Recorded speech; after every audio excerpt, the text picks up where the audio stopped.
संख्या 30 मांग जनजाति क्षेत्रीय विकास विभाग, मांग संख्या 32 महिला एवं बाल विकास विभाग पर बोलने का मौका दिया, इसके लिए बहुत बहुत धन्यवाद। माननीय सभापति महोदय, मैं विधानसभा की मांग रखता हूं। मैं सीधी मेरे विधानसभा क्षेत्र में 1958 में एक राज्य सरकार के द्वारा छात्रावास खोला गया था। हम बात करते हैं जनजाति के उत्थान की, कल्याण की, गरीब कल्याण की, लेकिन 1958 में जो छात्रावास निर्माण किया गया था और वो छात्रावास चालू था, 2019 में इस सरकार ने क्षतिग्रस्त भवन बताते हुए उस छात्रावास को बंद कर दिया गया। माननीय मंत्री जी महोदय से मैं बार बार मिला, लेकिन मंत्री महोदय ने यह कहा कि वो उसकी एसडीएम की रिपोर्ट, मैंने मंत्री महोदय से निवेदन किया एसडीएम से रिपोर्ट आप मंगाओ। आदिम जनजाति अनुदानित छात्रावास वो उस संस्था के द्वारा चलाया गया था, लेकिन भवन राज्य सरकार के द्वारा निर्माण किया गया था और गरीब बच्चे 100 बच्चे वहाँ अध्ययनरत आश्रम छात्रावास में। तो मैं मांग करता हूँ इस छात्रावास का नया भवन बना स्वीकृत कर उसमें बच्चों को 100 बच्चों का जो सीटें थी उनको प्रवेश दिया जाए, मेरा ऐसा आग्रह है। माननीय मंत्री महोदय, कमिश्नर साहब भी यहाँ बैठे, मैंने बार बार पत्र लिखा, लेकिन संज्ञान में आपने कोई कार्रवाई नहीं की।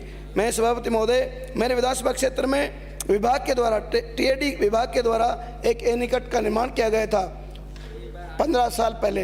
वो एनीकट टूट गया है, कम से कम वहाँ 1000-1500 किसानों को लाभान्वित होते हैं वो किसान। उस एनीकट कुराड़िया माताजी का खेड़ा में जो एनीकट टूट गया, उस एनीकट का पुनः निर्माण करवाया जाए। सभापति महोदय, मैं आपके माध्यम से मंत्री जी से निवेदन करना चाहता हूँ कि जो किसानों को खाद बीज मुहैया कराया जाता है वो समय पर नहीं कराया जाता, जब सीजन होता है उसके बाद बीज आता है। तो मेरा आग्रह है मक्का का बीज या अन्य किट जो मिनी किट वितरण किए जाते हैं समय से पूर्व किसानों को दिया जाए ताकि उनसे किसानों को लाभ हो सके। सभापति महोदय, मेरे जहाजपुर उपखंड मुख्यालय में एसटी बाहुल्य क्षेत्र है, वहाँ 4-5 सीनियर स्कूल है। बिंदियाबाटा में जहाजपुर महाराणा सीनियर सेकेंडरी 90% अनुसूचित जनजाति के छात्र अध्ययनरत हैं। तो मेरा श्रीमान से आग्रह है कि बिंदियाबाटा में आवासीय आश्रम छात्रावास 100 सीटों का खोलने की मैं मांग करता हूं ग्राम बिंदियाबाटा में, ताकि गरीब छात्रों के उत्थान के लिए उनको सुविधा मिल सके, उनका गरीब छात्रों का कल्याण हो उनका मिल सके। सभापति महोदय, मैं निवेदन करना चाहता हूं, लोहारी कला राजकीय सीनियर बालिका माध्यमिक विद्यालय में नामांकन है, इसी तरह राजकीय सीनियर बालिका विद्यालय बाकरा में, राजकीय सीनियर बालिका विद्यालय सरसिया में नामांकन है। तो मेरा आग्रह है बालिका छात्रावास खोलने की स्वीकृति की जाए। मैं सभापति महोदय आपके माध्यम से मंत्री जी से कहना चाहता हूं कि सरसिया में 2010 में बालिका छात्रावास के लिए कलेक्टर ने 5 बीघा भूमि का आवंटन भी कर दिया गया था, लेकिन 13 साल होने के बाद भी आश्रम छात्रावास की स्वीकृति जारी नहीं की। मेरा निवेदन है कि ये भूमि उपलब्ध है, सरकार ने आवंटन कर रखी है, यहाँ बालिका आश्रम छात्रावास खोला जाए, 100 सीटों की स्वीकृति प्रदान कराई जाए। सभापति महोदय, इसी तरह मैं जनजाति के जो गरीब किसान हैं उनको उनके उत्थान के लिए किसानों को जो सब्सिडी दी जाती है, जैसे sprinkler set, diesel pump set, फव्वारा सेट, पाइपलाइन, अन्य जो कृषि यंत्रों में छूट दी जाती है, तो मेरा निवेदन है कि उसमें 100% किसानों के उत्थान के लिए, जनजाति के कल्याण के लिए 100% अनुदान दिया जाए।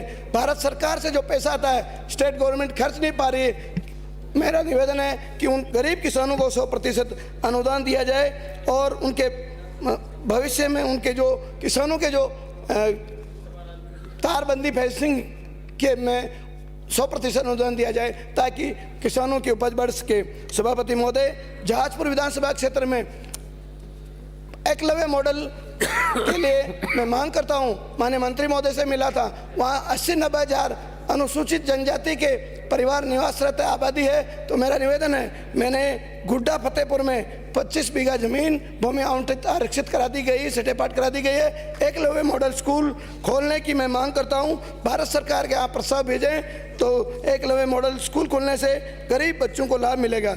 इसी तरह मैं सभापति महोदय मांग करता हूं, आपने बजट घोषणा में जनजाति के कल्याण के लिए जन सहभागिता योजना चालू की है, उसमें आपने मैं मंत्री जी को धन्यवाद देना चाहता हूं, मैं 5 कार्य स्वीकृत किए, लेकिन राकेश पारिक 80% राशि नहीं दी, 20% राशि दी। मैं मंत्री, मांग 5 करता हूं कि मिनट समाप्त करेंगे 80% दी आपकी जाए। बात। आपने बोलने का मौका जी। दिया, बहुत बहुत धन्यवाद। सभापति माननीय महोदय, सभापति महोदय, सभापति महोदय, मैं